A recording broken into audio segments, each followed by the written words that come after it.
Good afternoon students. Independence day की बहुत सारी बधाइयां आपको। और आज अपन करने जा रहे हैं चैप्टर 10 ऑडिट ऑफ बैंक्स। ठीक है, तो जो हमारी पूरी इकोनॉमी को चला रहा है वो है बैंकिंग सिस्टम, और आज हम उसी के ऑडिट के बारे में बात करते हैं। राइट, तो हम पहले टाइप्स ऑफ बैंक समझते हैं। हम समझते हैं कि कितने टाइप ऑफ बैंक है। तो मैंने बोला कमर्शियल बैंक भी हो सकता है जिसका काम है एडवांस मतलब डिपॉजिट्स लेना और एडवांस को आगे देना। ठीक है, या फिर एग्जांपल हो सकता है टाइप ऑफ बैंक का रीजनल रूरल बैंक, जो बेसिकली रूरल एरिया में हेल्प करते हैं। और बेसिकली आप एग्जांपल ले लो, इनका जनरली जो नाम शुरू होता है वो ग्रामीण बैंक के नाम से शुरू होता है। और बेसिकली ये रूरल एरियाज में बेसिकली उनकी जो फाइनेंशियल नीड्स होती है उनको पूरा करते हैं। राइट, अभी कोऑपरेटिव बैंक का भी काम ऑलमोस्ट जो कमर्शियल बैंक से उससे मिलता जुलता है, बट बेसिकली क्या करेंगे, ये कोऑपरेटिव प्रिंसिपल्स के ऊपर काम करते हैं। मतलब ये अपने मेंबर्स का भला सोचेंगे, अपने मेंबर्स को थोड़ा सस्ते रेट पे लोन देंगे। राइट, तो ये कोऑपरेटिव प्रिंसिपल्स के ऊपर चलते हैं और कोऑपरेटिव सोसाइटी एक्ट के अंदर इनका रजिस्ट्रेशन होता है। एंड ये एग्रीकल्चर एंड रूरल सेक्टर्स में उनकी नीड को केटर कर पाते हैं। एग्जांपल ले लो Gujarat state cooperative society. Payments bank का काम क्या है, ये सिर्फ डिपॉजिट्स लेते हैं, ये एडवांस आगे नहीं दे सकते। मतलब बेसिकली ये क्या है, सिर्फ और सिर्फ आपका करंट अकाउंट या सेविंग अकाउंट या फिर आपको डेबिट कार्ड इशू कर सकते हैं, बट बेसिकली आपको क्रेडिट कार्ड नहीं इशू कर सकते, लोन नहीं इशू कर सकते। राइट, तो ये पेमेंट बैंक का ये भी नया कॉन्सेप्ट है जो अभी चल रहा है। राइट, है ना। फिर डेवलपमेंट बैंक में एग्जांपल आप ले सकते हो। लेट्स से इसका एग्जांपल क्या होगा, जैसे एयरटेल पेमेंट बैंक। राइट, ये सिर्फ डिपॉजिट्स लेते हैं। अभी डेवलपमेंट बैंक है, इसको हम दूसरा नाम है टर्म लेंडिंग इंस्टीट्यूशन। ये क्या करते हैं बेसिकली, ये आपका बेसिकली जो भी लॉन्ग टर्म इंफ्रास्ट्रक्चर प्रोजेक्ट्स होते हैं ना उसको फाइनेंस करते हैं। लेट्स से सिडबी हो गया, इंफ्रास्ट्रक्चर फैसिलिटीज को फाइनेंस करते हैं सिडबी, है ना, आईडीबीआई, आईएफसीआई, है ना, ये सारे एग्जांपल्स हो गए। या फिर स्मॉल फाइनेंस बैंक, जिसका बेसिकली काम क्या है, जो रूरल एरियाज में मार्जिनल स्मॉल फार्मर्स है या फिर स्मॉल बिजनेस यूनिट्स है, उसको स्मॉल जो यूनिट्स है उनको बेसिकली अनऑर्गेनाइज सेक्टर्स में, बेसिकली रूरल एरिया के लिए स्पेसिफिक नहीं होता। जैसे एयू स्मॉल फाइनेंस बैंक है, इक्विटा स्मॉल फाइनेंस बैंक है, तो बेसिकली इनका रूरल एरिया से स्पेसिफिक नहीं है, बट मार्जिनल फार्मर्स को लोन देना, स्मॉल बिजनेस यूनिट्स को लोन देना, ये काम है। कमर्शियल बैंक लोन डिपॉजिट्स लेते हैं, एडवांसेस देते हैं। ये बेसिकली रूरल एरियाज की आरआरबीज, हमारे रूरल एरियाज की नीड्स को फुलफिल करते हैं। ये कोऑपरेटिव प्रिंसिपल्स पे चलते हैं। कोऑपरेटिव बैंक, पेमेंट बैंक सिर्फ डिपॉजिट्स ले सकते हैं, है ना, और वो बेसिकली क्रेडिट नहीं प्रोवाइड कर सकते। एग्जांपल डेवलपमेंट बैंक के हमने पढ़ी लिए थे। Small finance bank basically small farmers और स्मॉल बिजनेस यूनिट्स की नीड्स को कैटर करते हैं। अभी इन सबको रेगुलेट कौन करता है, आरबीआई। आरबीआई हमारे देश का सेंट्रल बैंक है। राइट, और इसी की रिस्पॉन्सिबिलिटी है कि ये जो भी हमारा फाइनेंशियल सिस्टम है, एंटायर बैंकिंग फाइनेंशियल सिस्टम या फिर let's say non banking financial institution होते हैं लाइक एनबीएफसी। राइट, उसको बेसिकली उसका डेवलपमेंट एंड सुपरविजन करे। And basically RBI basically monetary and credit policies announce करता है। आपको पता है कि कितना इंटरेस्ट रेट, क्या रेपो रेट होनी चाहिए, क्या रिवर्स रेपो रेट होनी चाहिए, क्या सीआरआर होना चाहिए, ये सारा आरबीआई डिसाइड करता है in conjunction with the central government. Right, and RBI regulate करता है the activities of the commercial and other banks. तो आरबीआई के बेसिकली आरबीआई रिस्पॉन्सिबल क्या है, development and supervision of the financial system, and then monetary policies बनाने के लिए, and then regulating the activities of commercial banks. Right, अभी क्या क्या फंक्शंस है आरबीआई के, तो आरबीआई बेसिकली करेंसी को इशू करता है, करेंसी के रेगुलेट करता है। जैसे आपको पता है एलआरएस स्कीम है, जहां पे आप $7 लाख तक बेसिकली आप फॉरेन में विदाउट एनी अप्रूवल्स आप पेमेंट कर सकते हो। राइट, तो एलआरएस की स्कीम बनाना, करेंसी का इशू एंड करेंसी का रेगुलेशन, आरबीआई एक्ट करता है as a banker to the banks. अभी देखो बैंक भी अपना पैसा कहीं पे रखती है। राइट, जिसको हम जैसे एसएलआर रिक्वायरमेंट बोल सकते हैं कि बैंकों को अपना पैसा, थोड़ा बहुत पैसा आरबीआई के पास रखना पड़ता है। तो it act as a banker to the bank and it act as a banker to the central government. तो सेंट्रल गवर्नमेंट भी अपना पैसा आरबीआई के पास रखती है एंड ये एक्टिविटीज को रेगुलेट करता है, जो अभी हमने ऊपर पॉइंट पढ़ा। एंड कोई भी बैंक अपनी ब्रांच या फिर बेसिकली अपना बिजनेस नहीं ओपन कर सकती without having the licence from the RBI. And RBI के पास पावर है कि वो किसी भी बैंक को इंस्पेक्शन कर सकता है कि भाई उसके ऑपरेशन कैसे चल रहे हैं। राइट, तो फंक्शन करेंसी को इशू करना, रेगुलेट करना, then it act as a banker to the central government and to the banks, and then it regulates the activities of the banks. Right, and अब कोई भी बैंकिंग ऑपरेशन नहीं हो सकता without the approval from the RBI. Right, and it has a power to inspect any bank. अभी जो भी काम धंधा होता है बैंक का, लोन डिपॉजिट्स लेना, लोन आगे देना, ये जनरली काम कौन से पे होता है, ब्रांचेस पे होता है। तो जनरली बैंकिंग ऑपरेशंस ब्रांचेस पे होते हैं, पर इनके कुछ एडमिनिस्ट्रेटिव ऑफिसर्स भी होते हैं, राइट, जो कि बेसिकली पॉलिसी बनाते हैं, सिस्टम बनाते हैं, इंटरनल कंट्रोल प्रोसीजर्स बनाते हैं कि हम कैसे लॉ एंड रेगुलेशन को कंप्लाई करें एंड अकाउंटिंग प्रिंसिपल्स को भी कंप्लाई करें। तो basically banking operations generally branches पे कैरी आउट होते हैं, but there are some other administrative officers also जो कि पॉलिसीज फ्रेम करते हैं कि आरबीआई की रेगुलेशन से हम कैसे कंप्लाई करें, एक्सेट्रा एक्सेट्रा।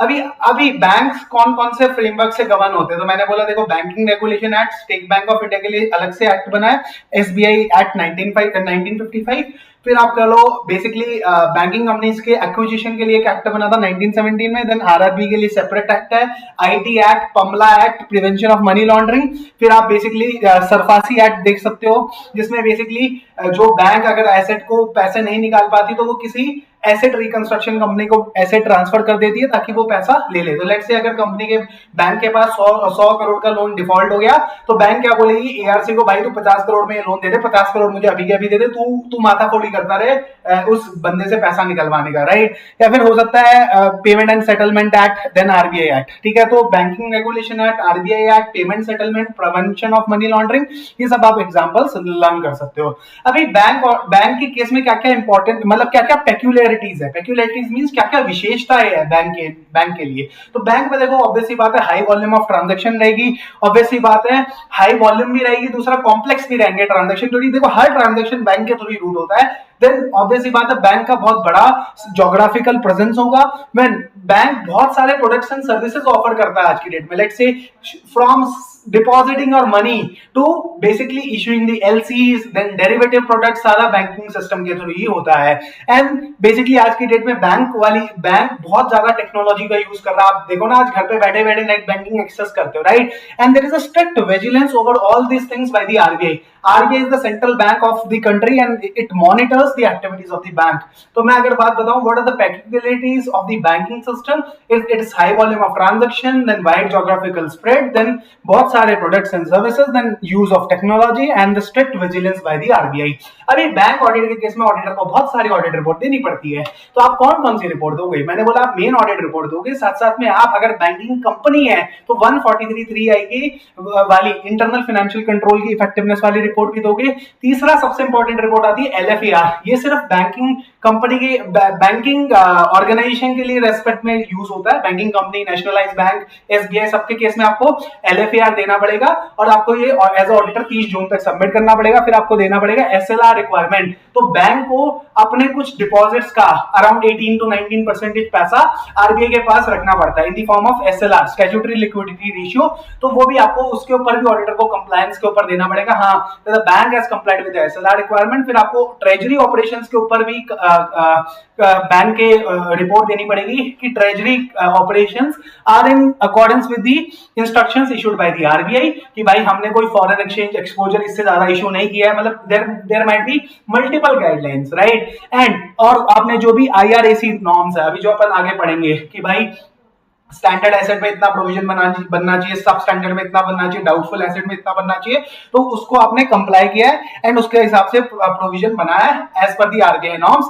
एंड अगर कोई सीरियस इरेगुलरिटी ऑब्जर्व करी आपने तो आपको बेसिकली आपको ये रिपोर्ट देना पड़ेगा कि कोई सीरियस इरेगुलरिटी तो आपको नहीं मिली है। फिर बेसिकली आपको एक रिपोर्ट देनी पड़ेगी घोष कमेटी के रिकमेंडेशन के अकॉर्डिंग कि भाई क्या आपने कोई fraud and mall practices note की है या फिर बेसिकली आपने कोई इंटरनल कंट्रोल सिस्टम में फेलियर नोट किया, राइट। ये जिलानी कमेटी की रिकमेंडेशन पे आपको ये रिपोर्ट देनी पड़ती है। मतलब ये तब से जब Ghosh committee and Jilani committee बनी थी banking frauds, banking internal control system को एनहांस करने के लिए, उसके बाद ये रिपोर्टिंग रिक्वायरमेंट्स आई। और रूरल एरियाज में आपको ये बताना पड़ेगा कि कहीं ऐसा तो नहीं है adverse credit to deposit ratio, मतलब ऐसा तो नहीं आपने लोन बहुत ज्यादा दे दिया और आपके पास डिपॉजिट है नहीं, तो आपको बेसिकली इन सारी चीजों पे एज ऑडिटर रिपोर्ट करना पड़ता है। अब आपको बैंक का अकाउंटिंग सिस्टम समझना है तो ऑब्वियसली बात है आपको कोर बैंकिंग सिस्टम समझना पड़ेगा, जिसको हम प्यार से बोलते हैं CBS, तो कोर बैंकिंग सिस्टम। इसकी वजह से आज बेसिकली आप वाइड स्प्रेड ट्रांजैक्शन कर पा रहे हो। इसी वजह से आप इसी टेक्नोलॉजी को यूज करके आप फिनोमिनल ग्रोथ देख पा रहे हो, इतने सारे प्रोडक्ट्स देख पा रहे हो, इतनी सारी सर्विसेज देख पा रहे हो। इसी की वजह से आप एनी टाइम एनीवेयर बैंकिंग को एक्सेस कर पा रहे हो। अब ये एक्सेस पॉसिबल कैसे होता है? मैंने बोला या तो इंटरनेट बैंकिंग के थ्रू या फिर बेसिकली इलेक्ट्रॉनिक बैंकिंग के थ्रू। तो ई बैंकिंग के थ्रू आप बेसिकली ये सारी चीजें कोर बैंकिंग सिस्टम को एक्सेस कर पाते हो any time anywhere in India.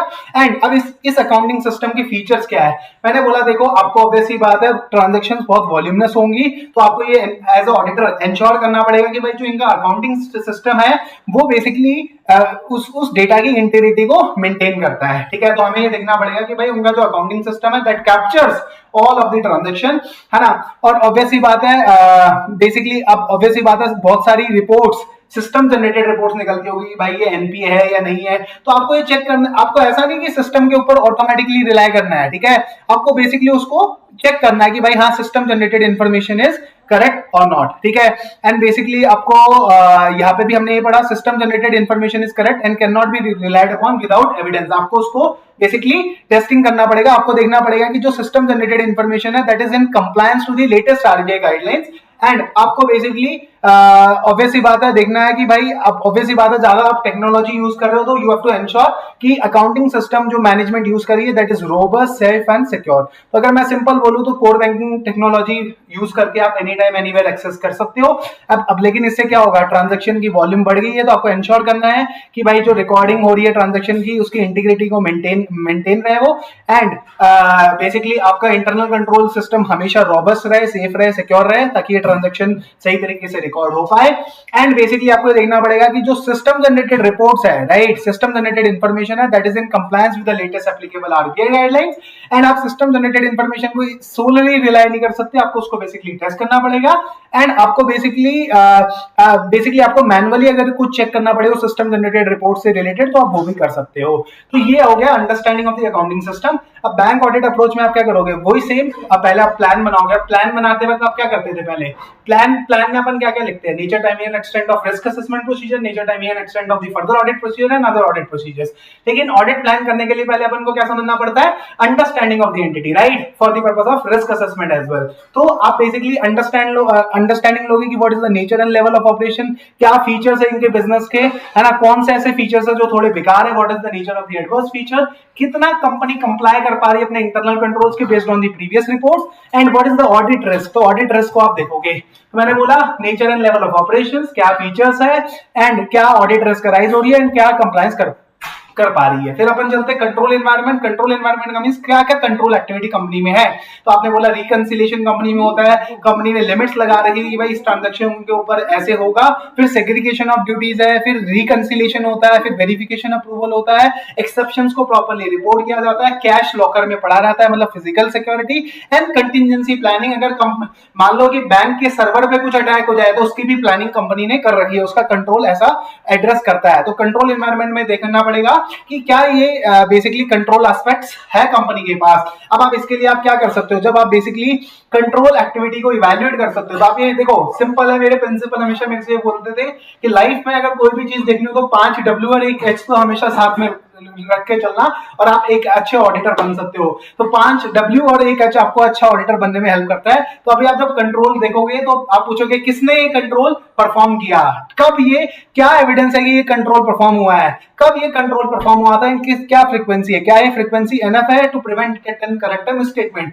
And क्या कहां पे इसका एविडेंस मिल सकता है, कब तक ये एविडेंस रिटेन करते हो कि कंट्रोल परफॉर्म हुआ था। लेट्स से अप्रूवल हुआ था किसी चीज का, तो तब तक आप उस ईमेल एविडेंस को रखते हो। एंड कंट्रोल किस लिए परफॉर्म किया जा रहा है, क्या ये मिस स्टेटमेंट को रोक सकता है, क्या ये एरर्स को रोक सकता है, एंड कैसे कंट्रोल परफॉर्म होता है, क्या कंट्रोल एक्टिविटी करता है, कंट्रोल ओनर कैसे करता है ये सारी चीजें, राइट, क्या कंट्रोल को बाईपास किया जा सकता है, क्या अगर कोई एक्सेप्शन होती है तो उसको कैसे रिजॉल्व किया जाता है, एंड कितने टाइम लिमिट के अंदर अंदर इसे रिजॉल्व किया जाता है। अब बेसिकली ऑब्वियसली बात है, ऑडिट प्लान, फिर कंट्रोल एक्टिविटी समझी, फिर एंगेजमेंट टीम अब बातें करेगी, राइट। अभी बातें सिर्फ बातें ऐसे नहीं करनी है आपको बैंक एंड इट्स एनवायरनमेंट के बारे में बात करनी है, उसके कंट्रोल्स के बारे में बात करनी है जो अपन ने ऊपर पढ़ा, राइट। फिर आपको ये भी देखना है कि क्या क्या मिसस्टेटमेंट हो सकती है फाइनेंशियल स्टेटमेंट। तो बेसिकली आपको, अब ऑब्वियस सी बात है, जब आप बातें करोगे तो आपकी बैंक के लिए अंडरस्टैंडिंग बढ़ेगी, उसके एनवायरमेंट की अंडरस्टैंडिंग बढ़ेगी, कंट्रोल्स की अंडरस्टैंडिंग बढ़ेगी, एंड आप समझ पाओगे कि व्हाट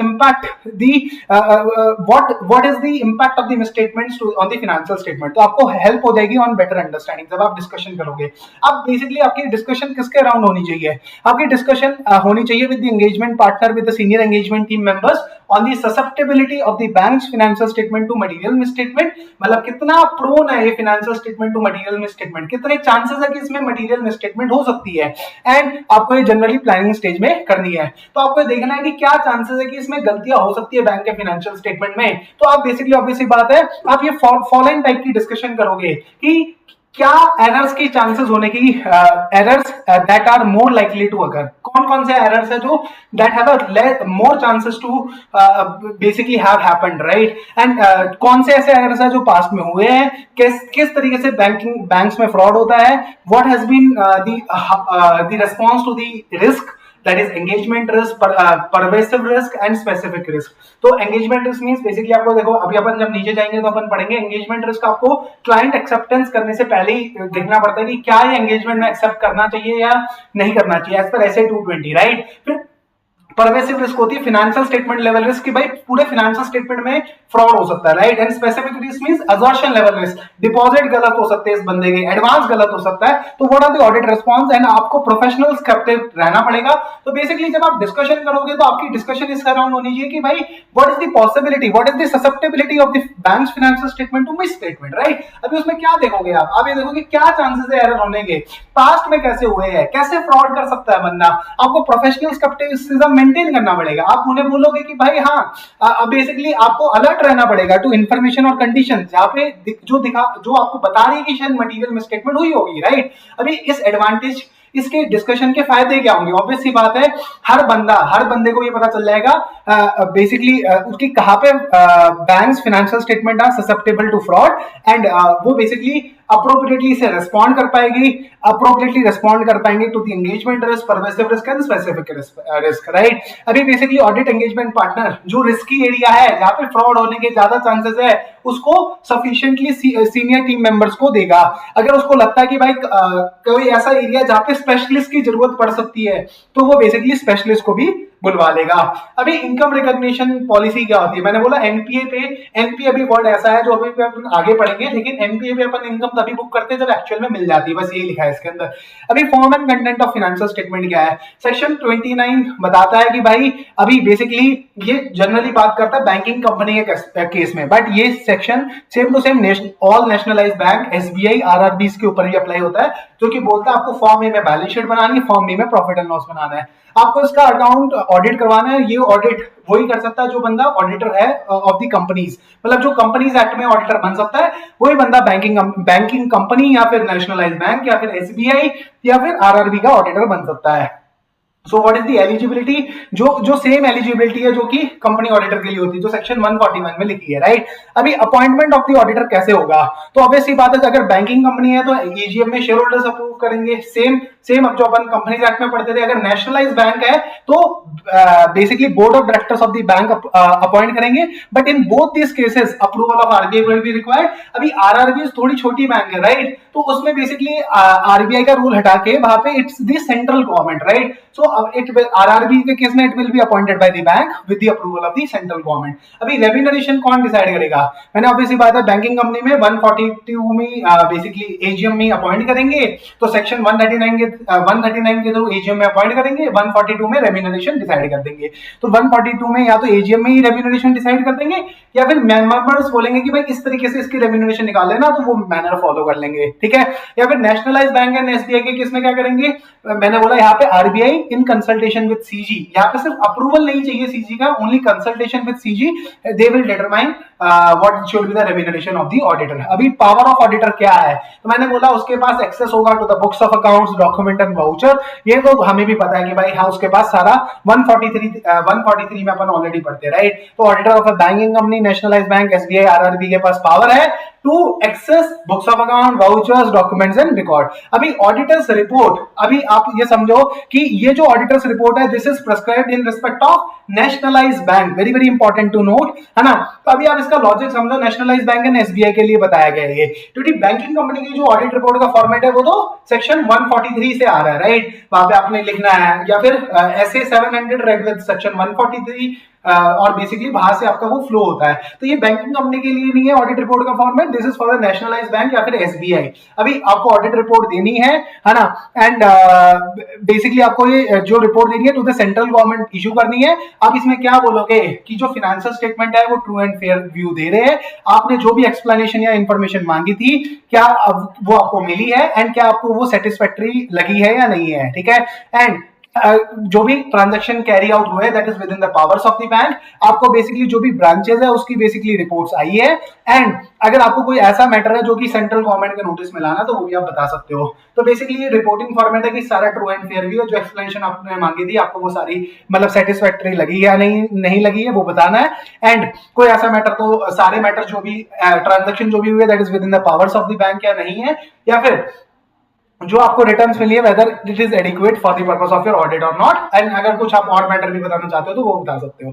अभी बेसिकली अभी बैंकिंग कंपनी के केस में रिपोर्ट का फॉर्मेट कैसे होगा, मैंने बोला ऐसे के हिसाब से होगा 143(3)(i) के हिसाब से, जो आईएफसी की रिपोर्टिंग है वो भी कर देना।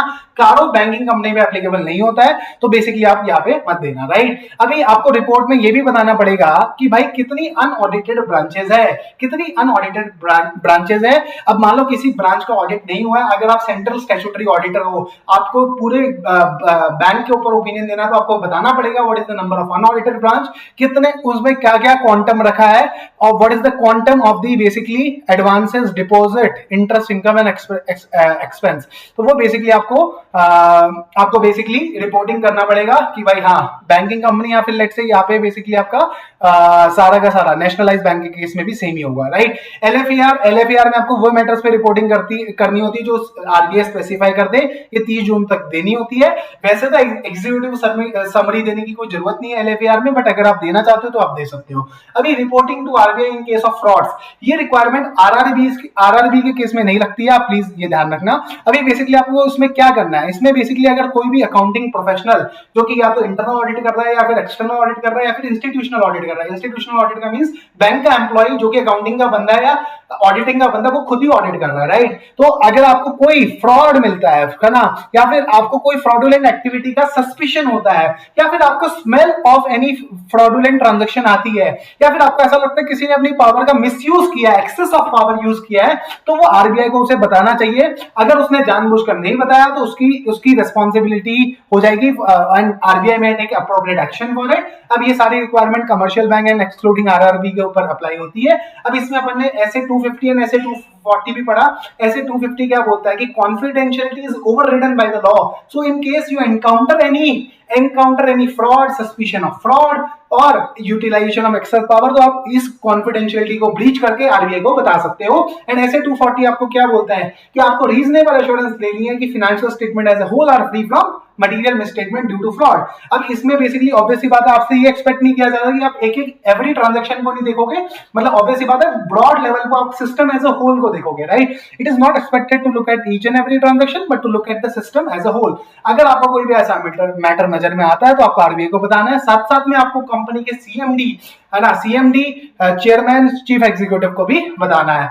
अभी बेसिकली आपको अगर आप मान लो ऑडिट कर रहे हो, तो सबसे पहले ऑडिटर की अपॉइंटमेंट करने से पहले बैंक को एक डिक्लेरेशन ऑफ इंडेंटनेस लेना पड़ता है कि भाई ऑडिटर का कितना पैसा उसे ड्यू है, मतलब बैंक ने कितना लोन दिया हुआ है ऑडिटर को, ताकि उसकी इंडिपेंडेंस हैम्पर ना हो। अगर आपने बैंक का कोई और असाइनमेंट किया है in the same year, like internal audit किया या कॉन्करेंट ऑडिट किया, तो ऑब्वियसली बात है आप उसके स्टैट्यूटरी ऑडिटर नहीं कर सकते।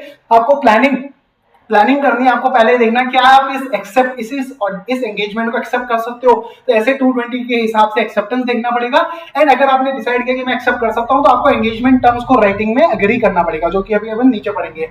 आपको communication with the previous auditor करना पड़ेगा as per clause 8 part 1 schedule 1। आपको टर्म्स ऑफ ऑडिट एंगेजमेंट को राइटिंग में एग्री करना पड़ेगा, and it should be done before you begin with your work, right. अभी इनिशियल ऑडिट एंगेजमेंट के case में मान लो आपको ओपनिंग बैलेंसेस के रिस्पेक्ट में कुछ गलतियां मिली है, तो आपको बेसिकली अगर वो प्रॉपर तरीके से रिजॉल्व नहीं की गई है या प्रॉपर तरीके से उसे प्रेजेंट नहीं किया गया as a prior period item, तो आप अपने ओपिनियन को क्वालिफाइड एडवर्स ओपिनियन जैसा भी देना आप दे सकते हो।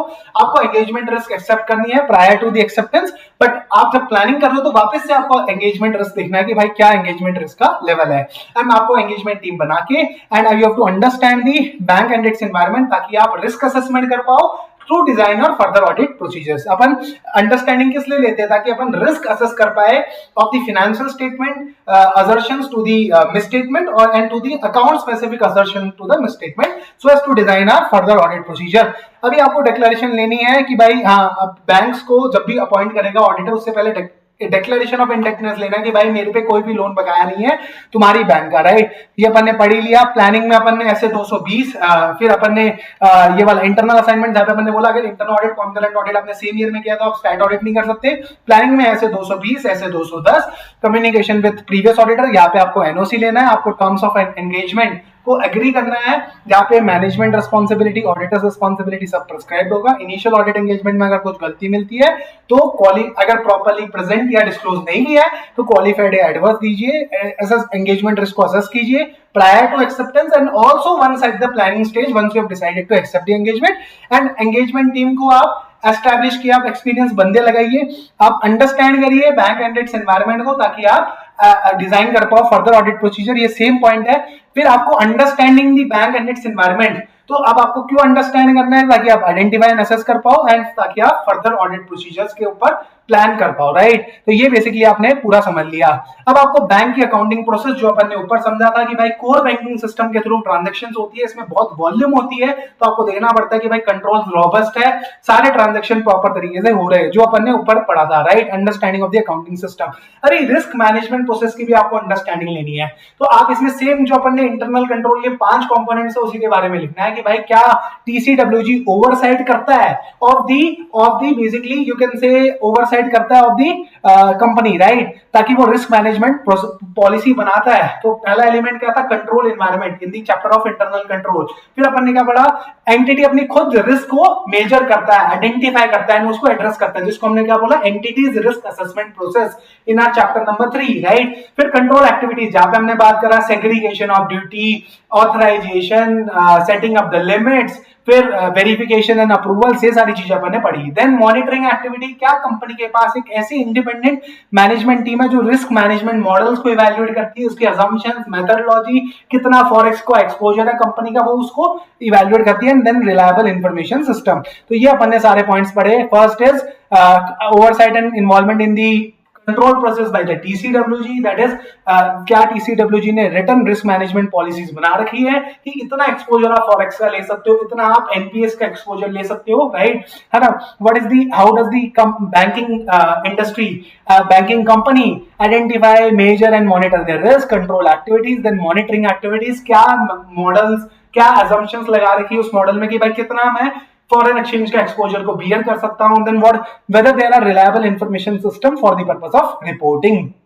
अभी आपको एंगेजमेंट टीम में डिस्कशन करना है, इससे क्या क्या फायदा होगा, आपको अंडरस्टैंडिंग मिलेगी of the bank and its environment, उसके इंटरनल कंट्रोल के बारे में पता चल जाएगा, और आपको पता चल जाएगी फाइनेंशियल स्टेटमेंट में कहां गलतियां हो सकती है, जो अपन ने ऊपर पॉइंट पढ़ा था। फिर आपको overall audit strategy basically establish करनी है। इसमें basically engagement partner overall audit strategy बनाएगा, जो scope, timing and direction of the audit को सेट करेगा, जहां पे बेसिकली वो बताएगा, है ना, कि भाई एंड इस स्टेज में बेसिकली जब वो ओवरऑल ऑडिट स्ट्रेटेजी बना रहा है तो वो अपने की engagement team members, appropriate specialist को भी इन्वॉल्व करेगा, राइट। तो engagement partner will set the overall audit strategy. अभी ऑडिट प्लान बनाना है, अभी बेसिकली इसमें भी सारे की एंगेजमेंट टीम मेंबर्स इन्वॉल्व होंगे, है ना, और सारे मिलकर एक ऑडिट प्लान बनाएंगे। ऑडिट प्लान में क्या लिखा होता है, nature, timing and extent of the risk assessment procedure, further audit procedure and other audit procedure जो जो ऑडिटर लगाना चाह रहा है। ऑडिट प्लानिंग मेमोरेंडम बेसिकली क्या होगा, जो भी आपने ऑडिट प्लान बनाया उसकी समरी जो होती है ना, वो ऑडिट प्लानिंग मेमोरेंडम में रिकॉर्ड होती है, जिसमें ओवरऑल ऑडिट स्ट्रेटजी भी लिखी होगी, that is the scope and extent of the audit procedure to be perform, scope, timing and extent, ठीक है।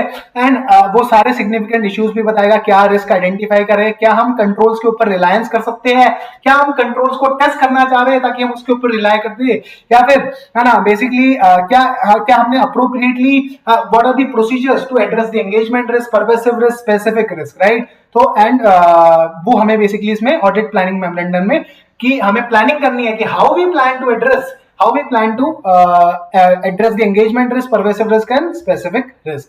अभी डिटरमाइन करनी है audit materiality and audit risk का इनवर्स रिलेशनशिप है, ये अपन को पता है। तो आपको ऑडिट मटीरियलिटी के उसके बेसिस पे ऑडिट मटीरियलिटी डिसाइड करनी है। आपको देखना पड़ेगा कि गोइंग कंसर्न है कंपनी। अब आपको पता था जब अपन ने ऐसे 570 पढ़ा था, तो अपन ने पढ़ा था ना कि at the time of risk assessment also manage मतलब auditor needs to assess whether the entity is a going concern or not, वो आपको असेसमेंट करना है। And also at the conclusion stage, दोनों स्टेज पे होता है, राइट। एंड आपको देखना पड़ेगा कि भाई जो भी लेटेस्ट आरबीआई की गाइडलाइंस होती है ना, आरबीआई बहुत सारी गाइडलाइंस लाता रहता है with respect to KYC norms, right, है ना। मनी लॉन्ड्रिंग के लिए वो बहुत सारे गाइडलाइंस लाता रहता है, know your customer, anti money laundering standard. तो क्या जो बैंक है क्या वो उसे कंप्लाई कर पा रहा है? स्पेसिफिक रिस्क को क्या आप यहाँ पे जो स्पेसिफिक रिस्क का मतलब है वो एग्जॉर्शन लेवल रिस्क नहीं है, बल्कि फाइनेंशियल स्टेटमेंट लेवल रिस्क है कि भाई ये जो चीज है वो फाइनेंशियल स्टेटमेंट को इंपैक्ट करती है। तो आप क्या उसको बेसिकली कैसे एड्रेस करने वाले हो, राइट। अभी बैंकिंग कंपनीज बहुत सारा का आउटसोर्स कर देती है, तो उसकी वजह से कुछ रिस्क अराइज होती है, तो आप उसको एड्रेस करो। You have to respond to the assess risk. अभी स्ट्रेस टेस्टिंग के बारे में बात करते हैं। स्ट्रेस टेस्टिंग का वैसे एक्चुअल में मतलब क्या है कि भाई बैंक में अगर कुछ बहुत बड़ा जैसे let's say interest rate fall हो जाए तो कितना इंपैक्ट आएगा ऑन इट्स बैलेंस शीट, तो वो स्ट्रेस टेस्टिंग होती है। बट अभी आईसीए ने कैसे डिफाइन कर रखा है, ये थोड़ा सा गलत डिफाइन कर रखा है, बट ठीक है, लेट अस रीड। तो स्ट्रेस टेस्टिंग आईसीए के हिसाब से ये होती है कि सॉफ्टवेयर टेस्टिंग एक्टिविटी होती है जहां पे उसके इंपॉर्टेंट सॉफ्टवेयर जो क्रिटिकल सॉफ्टवेयर है उसकी टेस्टिंग की जाती है कि क्या वो रॉबस्ट सॉफ्टवेयर बनाया गया है और वो क्या उस मतलब बेसिकली कंटिजेंसी को डील कर पा रहा है। तो it's a software testing activity that test this robustness of the software testing it beyond the limits of its normal operation. तो ये मिशन क्रिटिकल सॉफ्टवेयर या फिर बहुत इंपॉर्टेंट सॉफ्टवेयर के लिए किया जाता है। एंड आरबीआई ने बेसिकली कमर्शियल बैंक को रिक्वायर करता है कि भाई उसका जो बोर्ड है वो स्ट्रेस टेस्टिंग फ्रेमवर्क को एस्टैब्लिश करे ताकि उसके सॉफ्टवेयर चल पाए, उसकी क्रिटिकल सॉफ्टवेयर चल पाए, ताकि उसकी रॉबस्टनेस को डिफाइन हो पाए, है ना। And it is as part of their risk management system. अभी बेसल 3 फ्रेमवर्क क्या है? तो बेसिकली बेसल 3 फ्रेमवर्क क्या है कि बैंकिंग कंपनी के पास सफिशिएंट कैपिटल होना चाहिए कि भाई वो शॉक फैक्टर को अब्सॉर्ब कर पाए, मतलब वो रेजिलिएंट बन पाए मतलब मजबूत बन पाए, राइट। तो बेसल 3 फ्रेमवर्क क्या बोलता है कि भाई आपके पास रेगुलेटरी कैपिटल होना चाहिए। इसने जो रेगुलेटरी कैपिटल है उसकी डेफिनेशन को रीडिफाइन किया है। इसने capital tier 1 tier 2 capitals define किए हैं। एंड ये basically Basel norms Basel committee on banking supervision ने ये एस्टैब्लिश किया है, ठीक है ना। तो ये बेसिकली बीसीबीएस ने बनाया गया है। एंड आप बोल सकते हो कि उनको बेसिकली मोर रेजिलिएंट बनाने के लिए बेसल 3 बनाया गया है, resilient banking system. And Basel 3 है global regulatory framework for more resilient banks and banking system. And ये बीसीबीएस ने रिलीज किया था। एंड इसने न्यू रेगुलेटरी कैपिटल की नई डेफिनेशन दी है ताकि बैंक अपने शॉक फैक्टर को एब्सॉर्ब कर पाए। अभी जब आप ऑडिट करोगे तो आप कुछ पुरानी रिपोर्ट्स पढ़ोगे, राइट। आप पिछले साल की रिपोर्ट पढ़ सकते हो या फिर लेटेस्ट इंटरनल इंस्पेक्शन रिपोर्ट पढ़ सकते हो कि भाई कौन सा एडवांस मेरा खराब है, रिजर्व बैंक की रिपोर्ट पढ़ सकते हो, राइट। या फिर कॉन्करेंट या इंटरनल ऑडिट रिपोर्ट पढ़ सकते हो। कुछ जो सिक्योरिटी के ऊपर लेट से आपने किसी को एडवांस दिया, एडवांस वाले ने आपको सिक्योरिटी दी, उसकी अगर कोई वेरिफिकेशन रिपोर्ट है उसको आप पढ़ सकते हो, है ना। या फिर कोई ऐसी इंटरनल रिपोर्ट या फिर लेट से कोई मैनेजर चेंज हुआ है तो उसकी जो भी पुरानी रिपोर्ट है वो हैंड ओवर हुई होती है, तो आप उसमें से कोई सैंपल बेसिस पे पिक करके पढ़ सकते हो। अभी जब आप स्टैट्यूटरी सेंट्रल ऑडिटर हो, मतलब मेन ऑडिटर हो, जो पूरी लेट्स से यूको बैंक का जो मेन ऑडिटर है जो कि साइन करता है, उसको बेसिकली आरबीआई की एनुअल फाइनेंशियल इंस्पेक्शन रिपोर्ट पढ़नी है कि भाई, और उसको इंश्योर करना है कि भाई जो उसमें जो भी आरबीआई ने मतलब ऑब्जर्वेशंस रिपोर्ट करी है have been properly dealt by the bank management with respect to the variation in the provision, मतलब प्रोविजन कम बनाया है ना। तो बेसिकली आपको वो सारी रिपोर्ट, मतलब स्टैट्यूटरी सेंट्रल ऑडिटर की रेस्पॉन्सिबिलिटी है। अभी आप एडवांसेस के ऊपर क्या क्या प्रोसीजर करोगे, तो ऑब्वियसली बात है ऑडिटर को जितने भी लार्ज एडवांसेस है उसको सबको वेरीफाई करना है। अदर एडवांसेस में वो सैंपलिंग लगा सकता है। जहां पे प्रॉब्लम अकाउंट्स है वहां पे भी उसको सारी टेस्टिंग करनी चाहिए, एक्सेप्ट कि वहां पे वैल्यू बहुत इनसिग्निफिकेंट ना हो। एंड आप सैंपल बेसिस पे जब आप काम करोगे तो सैंपल कितने हो वो डिपेंड करता है कि आपकी इंटरनल कंट्रोल्स कितने बढ़िया है। अभी लार्ज एडवांस का एग्जांपल क्या हो सकता है कि लेट से 10 करोड़ या 10% ऑफ द टोटल एडवांस है जो एक्सीड करता है, तो सारे लार्ज एडवांस देने हैं, सारे लार्ज एडवांस देखने, सारे प्रॉब्लम अकाउंट्स देखने हैं कि एक्सेप्ट कि वो इनसिग्निफिकेंट ना हो, ठीक है। एंड आपको जो बाकी पे करनी है सैंपलिंग डिपेंड करती है कि आपके इंटरनल कंट्रोल्स कितने बढ़िया है। अभी बेसिकली बैंक का काम क्या है, एक्सेप्ट करता है डिपॉजिट्स ताकि आप आगे उसे लैंड कर पाओ as in the form of advance. Advance में क्या होता है, एडवांस जब आप देते हो तो there is an agreement to repay that money back, right. So with an agreement to that the money will be repaid. अभी बैंक की सबसे इस एसेट साइड पे सबसे बड़ी कोई चीज होती है तो एडवांस होता है, और जो इनकम साइड पे सबसे अगर कोई बड़ी चीज होती है तो इंटरेस्ट ऑन एडवांस होता है।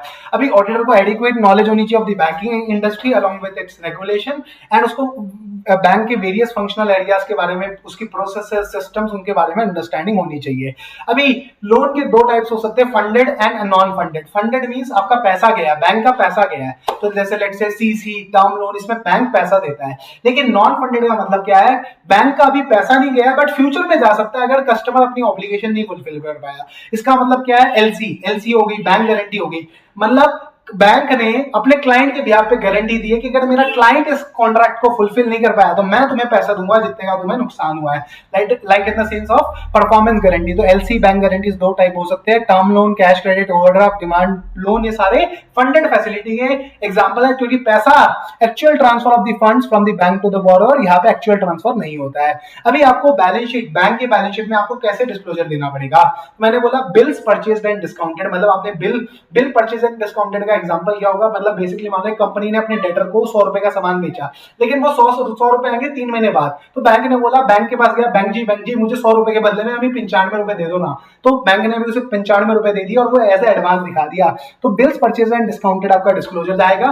Cash credit, OD loan repayable on demand, मतलब ये शॉर्ट टर्म लोन्स आएंगे। Then term loans are long term loans. तो मैंने बोला बिल परचेज एंड डिस्काउंटेड सबसे छोटा, फिर सीसी उससे बड़ा, एंड फिर टर्म लोन, राइट। फिर आपको सिक्योरिटी के बेसिस पे दिखाना है कि भाई जो सिक्योर्ड एसेट है वो अलग से दिखाने हैं। बैंक मतलब गारंटी के बेसिस पे सिक्योर्ड है, मतलब प्रमोटर ने गारंटी दी है या किसी और बैंक ने गारंटी दी है, तो वो आपको अलग से दिखाने हैं। एंड अनसिक्योर्ड एडवांसेस को अलग से दिखाना है। अभी आपको advances in India and advances outside India दोनों को अलग अलग डिस्क्लोजर देना है। एडवांसेस इन इंडिया को आपको दिखाना पड़ेगा कि प्रायोरिटी सेक्टर में कितना गया है, पब्लिक सेक्टर में कितना गया है, दूसरे बैंकों के पास कितना एडवांस है, अदर्स मतलब अदर नॉर्मल पीपल को मैंने कितना एडवांस दिया है। एडवांस आउटसाइड इंडिया में आपको दिखाना पड़ेगा कि कितना पैसा मुझे दूसरे बैंकों से लेना है, कितना पैसा मुझे दूसरे बंदों को मैंने दिया है for the purpose of bill purchase and discounted. Then syndicated loans, syndicated loans is like a consortium loan. Consortium loan means PNB UCO bank मिलके दोनों मिलके लोन दे रहे हैं, लेकिन अगर मान लो पीएनबी और यूको बैंक की जगह अगर कोई लेट से कोई फॉरेन बैंक है, तो अगर जब कोई फॉरेन बैंक मिल जाता है तो उसे बोलते हैं सिंडिकेट लोन। तो आपने कोई सिंडिकेट लोन दिया है तो उसको आपको अलग से डिस्क्लोज करना है एंड अदर्स को आपको अलग से डिस्क्लोज करना है। तो मैंने बोला बैलेंस शीट में एडवांस का कैसे डिस्क्लोजर जाएगा, सबसे पहले बिल परचेज एंड डिस्काउंटेड, फिर सीसी, देन टर्म लोन, फिर सिक्योरिटी के बेसिस पे सिक्योर्ड है, गारंटी के बेसिस पे सिक्योर्ड है या फिर अनसिक्योर्ड है, फिर advances in India and advances outside India. अभी आपको सेक्टर वाइज भी एडवांसेस को क्लासिफाई कर सकते हो, priority sector and non priority sector, या फिर सिक्योरिटी में सिक्योर्ड एंड अनसिक्योर्ड, या फिर प्रूडेंशियल नॉर्म्स के बेसिस पे स्टैंडर्ड या फिर एनपीएस। अभी बात करते हैं अपन सेक्टर वाइज क्लासिफिकेशन के बारे में। तो मैंने बोला आरबीआई ने बेसिकली टारगेट दे रखा है ना। तो आरबीआई ने बेसिकली अगर आप देखोगे तो टारगेट दे रखा है कि भाई आपको प्रायोरिटी सेक्टर को लोन देना, like agriculture, MSME, education, housing. आप उसके लिए rate of interest, service charges, कब आपको सैंक्शन करना लोन, वो सब कुछ उसमें डिफाइन कर रखा है। अभी बेसिकली आप सिक्योरिटी वाइज पे अगर अपन जाते हैं तो सिक्योरिटी वाइज मतलब प्राइमरी सिक्योरिटी भी हो सकती है या फिर कोलेटरल सिक्योरिटी भी हो सकती है, वो अभी अपन आते हैं। तो बेसिकली आपको बैंक आपको सिक्योरिटी मांगेगा एंड बेसिकली ऑब्वियसली बात है अगर आप पैसा नहीं दे पाए तो वो सिक्योरिटी को एनकैश कर लेगा, राइट। अभी सिक्योरिटी के दो टाइप हो सकते हैं, primary and collateral security. Primary security का मतलब क्या है कि भाई ये मेरा मेन जो सिक्योरिटी वो मैं दे रहा हूँ वो ये है, ठीक है, प्राइमरी सिक्योरिटी। कोलेटरल मींस मैंने गारंटी भी दे दी, अगर भाई मेरी सिक्योरिटी से पैसा नहीं मिल पाया तुझे पूरा, तो मैं गारंटी देता हूँ कि भाई तू मेरे पर्सनल एसेट्स को ले सकता है, ठीक है। तो जैसे कंपनी के केस में प्रमोटर था different from the company, right. तो पहले कंपनी बोलेगी भाई मेरे एसेट्स बेच के तुम अपने लोन की रीपेमेंट ले लेना, लेकिन प्रमोटर्स एक कोलेटरल गारंटी दे रहे हैं कि भाई अगर मेरी कंपनी के एसेट से भी पैसा नहीं मिल पा रहा तो भाई मैं तुझे पर्सनल गारंटी देता हूँ कि तेरा लोन तुझे मिलेगा, राइट। तो मैंने बोला a security offered by the borrower और the one against which the credit has been extended. अभी एग्जांपल क्या क्या हो सकते हैं, मैंने बोला सिक्योरिटी के बहुत सारे एग्जांपल हो सकते हैं, लाइक मैंने आपको बताया पर्सनल सिक्योरिटी, डेटर मैंने दे दिए, मैंने बोला ये डेटर जो मेरे पे पड़े हैं ना ये तेरे लिए यूज होंगे, तेरी लोन की रीपेमेंट के लिए यूज होंगे। या फिर immovable property, plantation, third party guarantee, इन सबके मतलब इन सबको गिरवी करके आप बेसिकली लोन ले सकते हो। अभी आप कैसे कैसे सिक्योरिटी को क्रिएट कर सकते हो, चार्ज कैसे कैसे क्रिएट हो सकता है, मैंने बोला mortgage. Mortgage generally immovable property के रेस्पेक्ट में किया जाता है। अब इसमें या तो आप क्या करोगे, टाइटल डीड्स दे आओगे, तो इसको हम बोलते हैं इक्विटेबल मॉर्गेज। मतलब आपने बैंक को पास है, बैंक जी ये लो जी मेरी प्रॉपर्टी के कागज, अब आप अपने पास जब्त कर लो और मुझे लोन दे दो। या फिर दूसरा क्या हो सकता है, आप बेसिकली बोलोगे कि भाई ये मैं रजिस्ट्री इस मॉर्गेज को रजिस्टर्ड करवा देता हूं, तो registered mortgage and equitable mortgage. Pledge क्या होगा, प्लेज मैंने घर पे रखा है सोना तो फिर काहे का रोना, तो आपने बैंक के पास गए और आपने बोला ये रखो सोना, दे दो अब लोन। तो बेसिकली प्लेज में क्या होता है, आप डिलीवरी ऑफ गुड्स करते हो, है ना, by the borrower to the lending bank with the creation of charge. अभी जो सोना है उसकी ओनरशिप आपकी है, लेकिन वो पोजेशन किसका है, पोजेशन बैंक का है। अभी हाइपोथिकेशन में क्या हुआ, अब स्टॉक के लिए आप ऐसे नहीं बोल सकते ना, अगर मान लो आपका धंधा ही सोने बेचने का है तो आप ये थोड़ी बोलोगे ये लो सोना दे दो मुझे लोन, ऐसा नहीं चल पाएगा, राइट। वहां पे आपको क्या करना पड़ेगा, आप बोलोगे मेरे पास स्टॉक पड़ा है, मैं इसको गिरवी रखता हूं, मैं हाइपोथिकेशन एग्रीमेंट बनाता हूं और इसको हम बोलते हैं हाइपोथिकेशन। तो अब यहाँ पे क्या होगा, बेसिकली नहीं तो ओनरशिप गई, नहीं पोजेशन गया। प्लेज में क्या होता है, ओनरशिप तो नहीं जाती बट पोजेशन चला जाता है। हाइपोथिकेशन में नहीं ओनरशिप जाती है, नहीं पोजेशन जाता है। यहाँ पे बेसिकली आपने बैंक के ट्रस्टी के फॉर्म में आपने अपने पास ही सामान रखा हुआ है, जो सामान प्लेज में बैंक के पास होता वो हाइपोथिकेशन में आपके पास होगा, मतलब आप स्टॉक को उसे बेच सकते हो। इसके केस में बैंक आपसे रेगुलरली एक स्टेटमेंट मांगता है कि भाई कितना स्टॉक पड़ा है बता दो देना भाई, इसको उसके बेसिस पे ड्रॉइंग पावर कैलकुलेट होती है, जो कि अपन आगे पढ़ेंगे। असाइनमेंट मींस मैंने बोला यार 100 रुपए मुझे मिलेंगे, ये ले मैं तुझे राइट असाइन करता हूं कि भाई तू इसे बेसिकली तू इसे रिकवर कर लियो 95 रुपीज, ठीक है। तो मैंने बोला मैंने अपना कोई फ्यूचर डेट मैं अपना तुझे ट्रांसफर कर दूंगा, जो भी इस डेटर से पैसा आएगा वो तेरा पैसा होगा, बैंक को मैं ऐसा बोल रहा हूँ, लेकिन मुझे प्लीज मुझे loan they they. Set of means मैं एक बंदे मतलब मेरा लोन है, मेरा ही तेरे पास सेविंग अकाउंट है, तो तू मेरा जो मुझे पैसा देना है और जो मुझसे पैसा लेना है उन दोनों को सेट ऑफ कर लेना और मेरे से कुछ भी पैसा नहीं लेना। अब सेट ऑफ का फायदा क्या होता है, सेट ऑफ बेसिकली टाइम बाद डेट में भी हेल्पफुल है। तो मान लो आपने लोन दिया था 3 साल पहले, अभी 3 साल तक पेमेंट नहीं है, आपने कोई भी एक्शन नहीं लिया, ठीक है, लेकिन अब आपके पास उसका सेविंग अकाउंट भी है जिसमें 100 रुपए पड़े हैं, आपका लोन है 200 रुपए का, तो up to the extent of money that you have you can set it off with the liability, है ना। बट इसके लिए कंडीशन क्या है कि अकाउंट जो होने चाहिए वो same name and same right के अंदर होने चाहिए। या फिर लियन क्रिएट कर सकते हो, लियन का मींस जैसे एफडी आपने लियन पे दे दी, मतलब एक तरीके से आपने उसमें चार्ज क्रिएट कर दिया कि भाई हाँ एफडी तेरे पास पड़ी है, अगर मैं लोन नहीं दे पाया तो एफडी को as a lien in the form of lien you can keep and आपको उसको एनकैश कर लेना, ठीक है। तो ये अपन ने पढ़ लिया, प्लेज अपन ने पढ़ लिया कि डिलीवरी चले जाती है, ओनरशिप रहती है but delivery is with the lender, right. Hypothecation में both ownership and possession is with the borrower. इसके केस में आपको हाइपोथिकेशन एग्रीमेंट बनाना पड़ता है, ये जनरली मूवेबल सिक्योरिटी के रेस्पेक्ट में होता है। या फिर मैंने बैंक को बोला कि जो भी फ्यूचर डेट से या एक्जिस्टिंग डेट से पैसा आएगा वो मैं तुझे दे दूंगा, इसके बदले में मुझे आज loan they they. Set of means कि मैं बेसिकली एक डेटर का क्रेडिटर बैलेंस से नॉक ऑफ कर दूंगा। या फिर लियन कर सकता हूं कि legal charge which gives a legal right to seize and dispose the property। अभी आपको एसेट को क्लासिफाई करना है, मैंने बोला एनपीए कब होता है, तो बेसिकली आपको 3 तरीके के एसेट हो सकते हैं, एक होता है standard asset, then special mention account and then NPA. NPA में 3 वैरायटी है, सब standard, doubtful and loss asset. तो अभी देखो एनपीए कब होता है, जब मैंने बोला आपका इंटरेस्ट या फिर प्रिंसिपल, दोनों में से कोई भी, अगर आपका 90 दिन से ज्यादा तक पैसा ओवर ड्यू रहता है, ओवर ड्यू मतलब जिस दिन पैसा आना था उस दिन पैसा नहीं आया, तो अगर इंटरेस्ट या फिर प्रिंसिपल ओवर ड्यू रहता है फॉर मोर देन 90 डेज, तो वो टर्म लोन के केस में, टर्म लोन के केस में देखो एक फ्रीक्वेंसी डिसाइड होती है कि इस दिन पैसा आना है, अगर उस दिन पैसा नहीं आया और वो 90 दिन तक भी नहीं आता है तो वो बन जाता है एनपीए।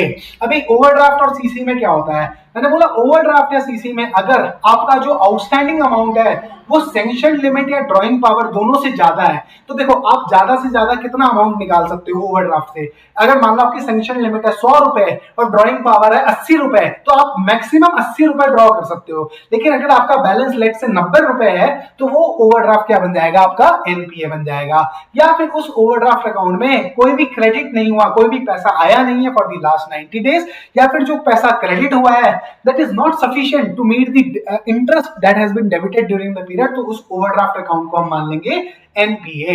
अभी आप बिल परचेज एंड डिस्काउंटेड के केस में अगर आपको 90 दिन से ज्यादा पैसा ओवरड्यू है तो बेसिकली वो बन जाता है एनपीए। अभी आपको जो एनपीए देखना है वो बोरोवर वाइज देखना है, ना कि फैसिलिटी वाइज। मतलब मान लो अगर नमन मालपानी ने 2 लोन लिए, एक कार लोन एक होम लोन, अगर होम लोन का पैसा नहीं दे पाया तो कार लोन ऑटोमेटिकली एनपी हो जाएगा, भले ही कार लोन की पेमेंट आ रही हो, राइट। तो ये अपन ने पढ़ लिया।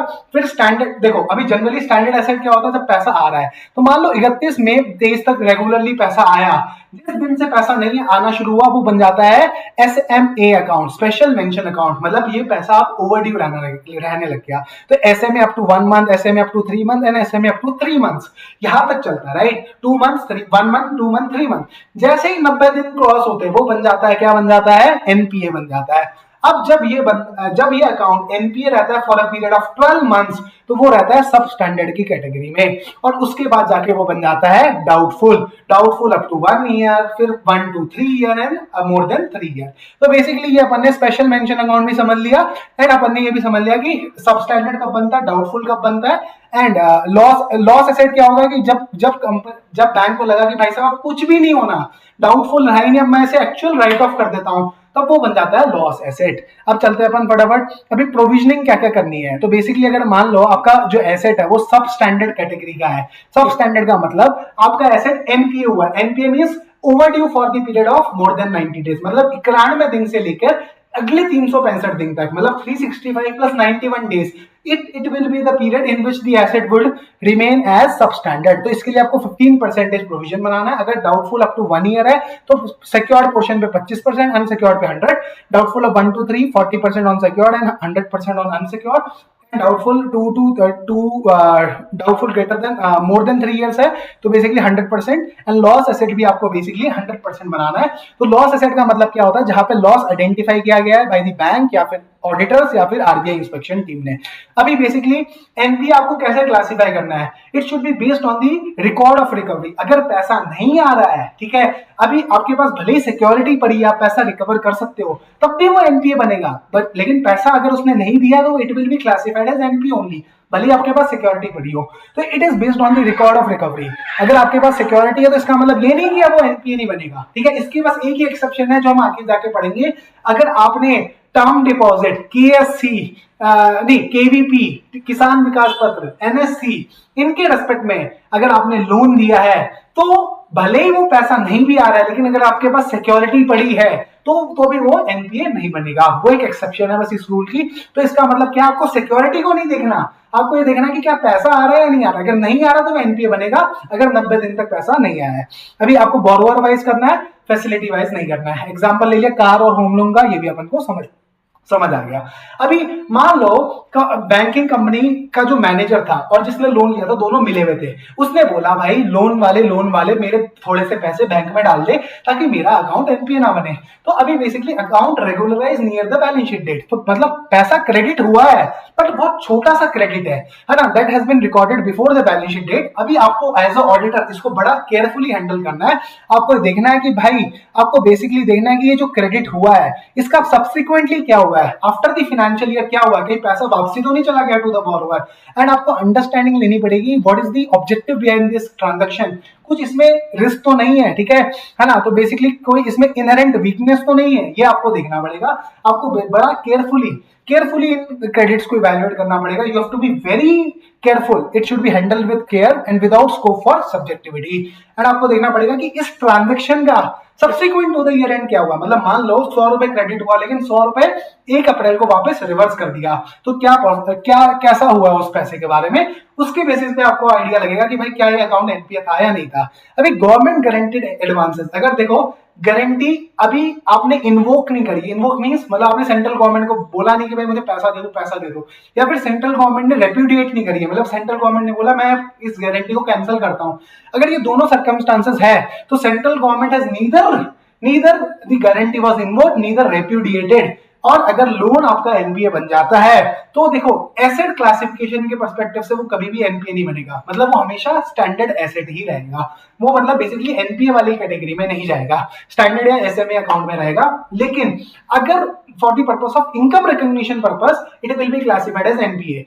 इनकम रिकॉग्निशन के इसलिए बोला गया एनपीए कि उसमें कोई इनकम नहीं बुक होगी, उसका कोई अमाउंट इंटरेस्ट इनकम नहीं बुक होगी, तो इसलिए उसे एनपीए माना जाएगा for the purpose of income recognition. But for the purpose of asset classification it will be not considered to be and not considered to be NPA, right. लेकिन state government guaranteed में बेसिकली NPA माना जाएगा, चाहे guarantee invoke हुई है चाहे repudiate हुई है, नहीं में कोई सा भी केस हो। तो ये बेसिकली ये वाला कॉलम यहाँ पे ना रेलेवेंट बन जाता है, तो इसको मैं अपडेट कर देता हूँ, इस कॉलम को हटा देते हैं, स्टेट गवर्नमेंट गारंटीड में सिंपल ये रखते हैं। अभी कंसोर्शियम में मैंने बोला दो या तीन बैंक मिलकर एक बंदे को लोन दे रहे हैं, राइट। तो अभी इसमें क्या होगा, जिस बंदे ने जनरली क्या होता है, जो सबसे ज्यादा लोन देता है वो जनरली लीड बैंकर होता है, जो हेड होता है, राइट। तो अभी इसमें बेसिकली आप लोन दे रहे हो, इसमें ऑब्वियसली बात है ज्वाइंट अप्रेजल होगा, ज्वाइंट मॉनिटरिंग होगी लोन की, राइट। तो ज्वाइंट अप्रेजल ज्वाइंट कंट्रोल वो सब होगा, राइट। लेकिन अब आपको इसमें एनपीए कैसे क्लासीफाई करना है, ठीक है।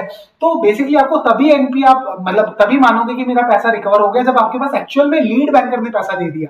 तो मान लो अगर बोरोवर ने पैसा लीड बैंकर को दे दिया बट लीड बैंकर से आपके पास पैसा नहीं आया, या फिर उसकी तरफ से बेसिकली कंफर्मेशन नहीं आई, है ना, तो या तो अमाउंट ट्रांसफर नहीं हुआ फ्रॉम द लीड बैंक, या फिर उसने एक्सप्रेस कंसेंट नहीं दी लीड बैंक ने कि भाई मुझे पैसा मिल गया है और मैं तुझे दे दूंगा ये पैसा, तो तब तक आप उसे एनपीए ही क्लासिफाई करके रखोगे। एंड बेसिकली आपको अपनी बुक्स का देखना है, आपको ये नहीं देखना कि लीड बैंकर की बुक्स में क्या हुआ। लीड बैंकर के पास अगर वो पैसा रिकवर हो गया है तो इसका मतलब ये नहीं है कि आपके लिए वो एनपीए हट चुका है, तो आपको ये माइंड में रखना पड़ेगा। अगर मान लो सिक्योरिटी की वैल्यू में कुछ इरोजन हो जाता है, मतलब आपकी बेसिकली मान लो सिक्योरिटी की वैल्यू जो एनपीए थे उनकी सिक्योरिटी की वैल्यू में जो लास्ट असेसमेंट हुआ था उससे लेस देन 50% वैल्यू हो गई है। तो मान लो लास्ट असेसमेंट में 100 करोड़ की वैल्यू थी, अभी सिर्फ 40 करोड़ की वैल्यू रह गई है ना, तो आपको बेसिकली उसको डायरेक्टली डाउटफुल एसेट बना देना है। मतलब जनरली तो क्या होता है, वो पहले सबस्टैंडर्ड बनता है फिर डाउटफुल बनता है, लेकिन इस केस में आपको डायरेक्टली डाउटफुल बना देना है। या फिर मान लो आपके केस में क्या है कि जो रियलाइजेबल वैल्यू है ना वो that is less than 10% of the outstanding amount, तो आपको क्या करना है, डायरेक्टली उसे लॉस एसेट बना देना है। तो अगर कोई एक ऐसा एनपीए है जिसकी जो सिक्योरिटी की रियलाइजेबल वैल्यू है that is less than 10% of the outstanding amount, तो आप उसे क्या करो, सीधा का सीधा लॉस एसेट मान लो और 100% पैसा बना लो। अगर आपने KSC, NSC, KVP, IVP life policies term deposits के अगेंस्ट में कोई बेसिकली आपने एडवांस दिया था और वो एनपीए बन जाता है, तो भी बेसिकली आपको उसको बेसिकली उसे प्रोविजन नहीं बनाना, provided that adequate margin is available in the accounts. तो अगर आपने ऐसा कुछ टर्म डिपॉजिट एनएससी केवीपी के अगेंस्ट एडवांस दिया है तो उसमें आपको कोई दिक्कत वाली बात है नहीं, ठीक है। अभी एग्रीकल्चर एडवांस अगर इफेक्ट होते हैं भाई नेचुरल कैलामिटीज, तो मतलब बहुत ज्यादा लेट से ड्रॉट आ गई, बारिश आई नहीं, तो अब मान लो अब बेसिकली ऑब्वियस सी बात है आरबीआई इसके लिए ना बहुत सारी रिलीफ मेजर्स निकालती है और बैंक को बोलती है कि भाई तुम भी अपना एक कोई पॉलिसी बना लो, या तो तुम इस शॉर्ट टर्म लोन को थोड़ा सा और टाइम दे दो या फिर इसे रीस्केड्यूल कर दो। तो अब जब आपका एनपीए देखा जाएगा तो वो रिवाइज्ड रीशेड्यूल्ड टर्म से कंपेयर किया जाएगा, ना कि पुराने वाले टर्म से। So NPA classification would be governed by the rescheduled terms. अभी अगर मान लो आपने एडवांस दिया टू योर स्टाफ, तो आप देखोगे पहले आपने बैंकर की कैपेसिटी में दिया है या फिर एम्प्लॉयर की कैपेसिटी में दिया है। अगर आपने बैंकर की कैपेसिटी में दिया है, मतलब आपने बैंक के तौर पे दिया, तो आप उसे एडवांस ट्रीट करो। लेकिन अगर आपने एम्प्लॉयर की तरफ के तौर पे दिया है, तो उसको आप अदर एसेट में अंडर दी सब हेड अदर शो करो, है ना। अब ऑब्वियस सी बात है, अभी कई बार क्या होता है कि ये स्पेसिफाइड नहीं होता है कि देखो, सबसे पहले हम क्या बोलते हैं, सबसे पहले जनरली जब हम स्टाफ को एडवांस देते हैं तो हम बोलते हैं कि भाई पहले तेरा प्रिंसिपल के टुवर्ड्स अमाउंट एडजस्ट होगा और इंटरेस्ट का बचा हुआ पैसा तू बाद में दे दी। इसका लॉजिक क्या होता है, देखो प्रिंसिपल भी ब्याज लगेगा, ठीक है। तो मान लो 100 रुपए था, तो बोले भाई 10 रुपए की इंस्टॉलमेंट दे। अब पहले जो इंटरेस्ट अक्रू हुआ उसमें हम एडजस्ट नहीं करेंगे इस पैसे को, हम पहले तेरे प्रिंसिपल से एडजस्ट करेंगे, ठीक है। तो उसमें क्या होगा, उसको इंटरेस्ट थोड़ा कम बनेगा। तो इसका मतलब ये नहीं हो रहा कि इंटरेस्ट की कभी पेमेंट ही नहीं आ रही, क्योंकि तो एनपीए की हमने डेफिनेशन क्या पढ़ी थी, या तो इंटरेस्ट या फिर इंस्टॉलमेंट या फिर प्रिंसिपल, तो तीनों में से कोई भी आउटस्टैंडिंग है फॉर मोर देन 90 डेज। तो क्या इसका मतलब ये मान लिया जाए कि interest is outstanding for more than 90 days? तो ऐसा बिल्कुल नहीं है।